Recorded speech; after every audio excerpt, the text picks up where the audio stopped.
Hi friends, welcome to சுவிட்சில் சமையல். ரீசெண்டாக நம்ம வீடியோவில் நிறைய பேலியோ டயட் ரெசிபிஸ் தான் போட்டுட்ருக்கோம். அந்த வகையில் இன்றைக்கி நம்ம பார்க்க போகிறது லஞ்ச் ரெசிபி தான். மஷ்ரூம் சூப்பும் லாங் பீன்ஸ் பொரியல் தான் இன்றைக்கி நம்ம பார்க்க போகிறோம். இப்போ வாங்க வீடியோக்குள்ளே போகலாம். லாங் பீன்ஸ் பொரியலுக்கு பார்த்தீங்கன்னா இந்த மாதிரி லாங் பீன்ஸ் வந்து பொடி பொடியாக கட் பண்ணி வச்சுக்கலாம். பொரியலுக்கு கொஞ்சமாக எண்ணெய் ஊற்றிக்கலாம். நீங்கள் வந்து நெய் யூஸ் பண்ணுறதா இருந்தாலும் யூஸ் பண்ணிக்கலாம். அதில் கடுகு, சீரகம் போட்டுக்கலாம். காஞ்ச மிளகா, 2 காஞ்ச மிளகா வந்து உடச்சி போட்டுக்கலாம். உடச்சி போட்டுட்டு நல்லா வந்து வெடித்து வந்ததுக்கப்புறம் கருவேப்பிலை சேர்த்துக்கலாம்.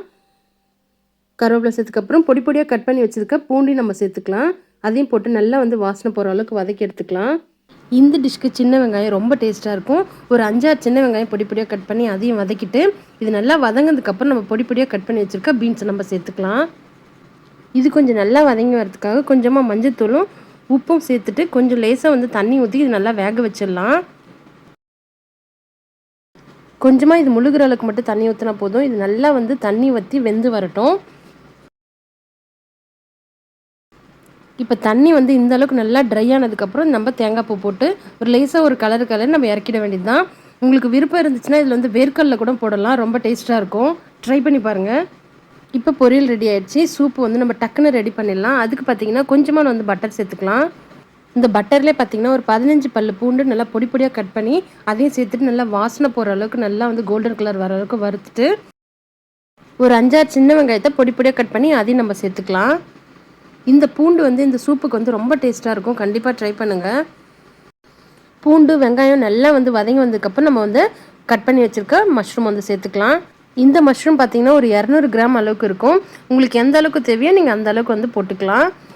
இப்போ இதில் வந்து நல்லா தண்ணி வற்றி வர அளவுக்கு நல்லா வந்து வதக்கி எடுத்துக்கலாம். இதிலே வந்து நல்லா தண்ணி விடும்.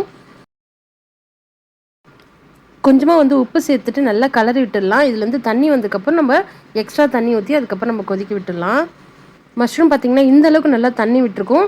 இந்த ஸ்டேஜில் நான் உங்களுக்கு 2 டிப்ஸ் கொடுக்குறேன். ஒன்று பார்த்திங்கன்னா உங்களுக்கு தண்ணி வேணும்னா எக்ஸ்ட்ரா தண்ணி ஊற்றி லாஸ்ட்டில் கார்ன்ஃப்ளவர் சேர்த்திங்கன்னா நல்லா திக்காக வந்து சூப் மாதிரி வரும். இன்னொரு ஆப்ஷன் என்ன அப்படின்னு பார்த்தீங்கன்னா நீங்கள் வந்து தேங்காய் பால் வந்து நிறைய வந்து ஊற்றலாம். தண்ணிக்கு பதிலாக வந்து தேங்காய் பால் ஒரு 1.5 கிளாஸ் அளவுக்கு ஊற்றி அது நல்லா கட்டியானதுக்கப்புறம் நீங்கள் எடுத்துக்கலாம். கார்ன்ஃப்ளவர் வேணான்றவங்களுக்கு வந்துட்டு இந்த டிப்ஸ் வந்து கண்டிப்பாக யூஸ்ஃபுல்லாக இருக்கும். இது இப்போ நல்லா கொதித்து வரட்டும். லாஸ்ட்டாக நம்ம கொஞ்சமாக வந்து தேங்காய் பால் விட்டுக்க போகிறோம். இது பார்த்திங்கன்னா லேசாக வந்து ஒரு கொதி வந்தவொடனே நம்ம வந்து தேங்காய் பால் ஊற்றிக்கலாம். சில தேங்காய் பால் பார்த்திங்கன்னா நல்லா வந்து முத்தின தேங்காவாக இருந்துச்சுன்னா நல்லா திரிஞ்சு வரும். அதனால் நீங்கள் வந்து பயப்பட வேணாம் கெட்டு போச்சோம் அப்படின்னு. அது நல்லாமே எண்ணெய் நல்லா விட்டு வரும். அதனால் இது லேசாக வந்து கொதி வந்ததுக்கப்புறம் நம்ம இறக்கிடலாம். இதுக்கு கார்ன்ஃப்ளவர்லாம் தேவை கிடையாது. நல்லா கொதி வந்ததுக்கப்புறம் இறக்கிடலாம். விருப்பம் இருக்கிறவங்க இதில் கார்ன்ஃப்ளவர் கூட சேர்த்துக்கலாம். இப்போ லாஸ்ட்டாக கொத்தமல்லி தழை தூவி இறக்கிடலாம். இது ஒரு 5 நிமிஷம் நல்லா கொதிச்சிருந்துச்சு. நீங்கள் டக்குன்னு வதக்கி எடுக்காமல் கொஞ்சம் நேரம் வேக விட்டு அதுக்கப்புறம் நம்ம வந்து தேங்காய் பால் ஊற்றி நீங்கள் எடுத்தீங்க அப்படின்னா டேஸ்ட் ரொம்ப நல்லாயிருக்கும். கண்டிப்பாக இந்த வீடியோ உங்களுக்கு யூஸ்ஃபுல்லாக இருக்கும்னு நினைக்கிறேன். ட்ரை பண்ணி பாருங்கள். இப்போ இது வந்து ஒரு பவுலில் ஊற்றி நம்ம சர்வ் பண்ண ஆரம்பிச்சிடலாம். இந்த அளவு பார்த்தீங்கன்னா 2 பேர் சாப்பிட்ற அளவுக்கு இருக்கும். இதில் பட்டர், கார்லிக்கு, அதுக்கப்புறம் மஷ்ரூம்லாம் நல்லா ஃபில்லிங்காக இருக்கும். ஒரு கப்பு சூப்பும் கொஞ்சமாக பொரியலும் ஒரு வெள்ளரிக்காய் சாப்பிட்டிங்கன்னா கண்டிப்பாக வந்து நல்லா ஃபுல்லாக இருக்கும். ட்ரை பண்ணி பாருங்கள். இந்த வீடியோ உங்களுக்கு பிடிச்சிருந்தா லைக் பண்ணி ஷேர் பண்ணி மறக்காமல் சப்ஸ்கிரைப் பண்ணி வச்சுக்கோங்க. பக்கத்தில் இருக்க பெல் பட்டனை கிளிக் பண்ணி வச்சுக்கோங்க. அப்போ தான் நான் போடுற வீடியோ உங்களுக்கு ஒன்று நோட்டிஃபிகேஷனாக வரும். வேறு ஒரு வித்தியாசமான ரெசிபியில் உங்களை மீட் பண்ணுறேன். தேங்க்யூ.